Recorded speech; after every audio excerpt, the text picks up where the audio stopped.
L'entreprise ProArmature a été créée en 1996. C'est une société familiale spécialisée dans la fabrication d'armatures métalliques pour le béton armé. Donc cette société a été créée en 1996 par mon père, Serge Garcin, avec Sylvie Garcin. Donc ils ont démarré avec un premier atelier qui se situe à côté de Chambéry, sur Montmélian. Ils ont fondé ensuite un deuxième atelier en 1999, qu'ils ont développé pendant 2-3 ans. Et en 2002-2003, suite à des petits problèmes de santé de mon père, donc on a rejoint avec Eric, mon cousin et associé, l'entreprise ProArmature pour la redévelopper.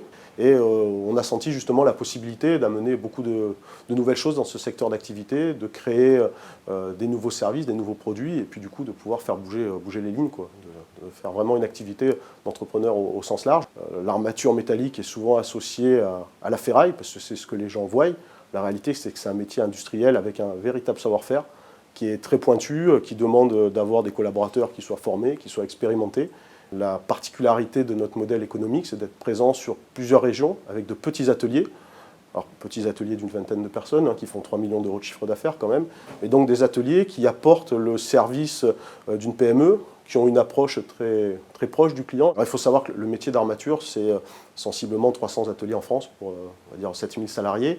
Et ces 300 ateliers sont souvent, à l'exception d'un ou deux moyens faiseurs, on va dire, c'est beaucoup de petits ateliers éclatés. La conjoncture a été de longues années très bonne et ça nous a permis, je dirais, de mener nos projets en interne. Et puis, très rapidement, à partir de 2008-2009, quand la conjoncture s'est un petit peu compliquée, on s'est rendu compte que, entre guillemets, il y avait peut-être des bonnes affaires à faire sur le marché avec des concurrents qui avaient soit des difficultés par rapport à leurs clients, à leurs équipes, et puis souvent des difficultés de gestion. À partir de 2009-2010, donc pour je dirais, mener à bien les différents projets de croissance externe, très rapidement, on s'est tourné vers notre expert comptable et donc qui est intervenu sur des audits, donc on faisait en interne, qui nous accompagnait.